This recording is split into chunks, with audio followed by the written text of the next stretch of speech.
अस्सलाम वालेकुम। वालेकुम सलाम। साईं मुझे नौकरी चाहिए, मेरी सीवी है, मैं बीए पास हूँ।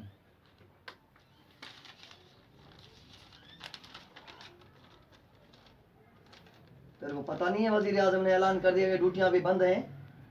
अभी तू बीए पास है तो मैं क्या करूं? उठा बड़े कागज, चल इधर से। ड्यूटियों के लिए भाग भाग के आ रहे हो, जाके खेती बाड़ी करो, ड्यूटियां करने आए। लियो। फारसी इधर मर गए हैं, ये फिर आए हैं भागने के लिए मेरे। अस्सलाम वालेकुम। वालेकुम क्या सलाम। हाल है भाई? ठीक ठाक? किसने भेजा आपको भाई? साहब ने भेजा ना, फोन किया ना तेरे को। अच्छा अच्छा अच्छा। हाँ, ये मेरे कागज है, समझा? मस्त ऑर्डर मेरे को, समझा? ये वेरीफाई भी नहीं करा यार तूने? अरे भाई मेरे को टाइम नहीं है ना इतना। ये हाँ। चल ठीक है, ये अभी कागज रख के जा, तो फिर कल आके अपना तो ऑर्डर उठा लियो, ठीक है?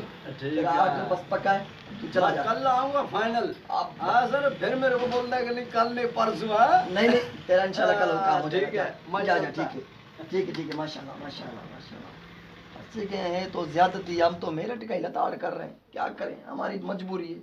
अभी मेरठ वाले बेचारे चले जा रहे हैं सिफारशियों के लिए, ड्यूटियाँ। बस अभी हम भी क्या कर सकते हैं, हम भी बाल बच्चे वाले भाई, अपने बाल बच्चे पालने। दफा करो मेरठ वालों को, जाए।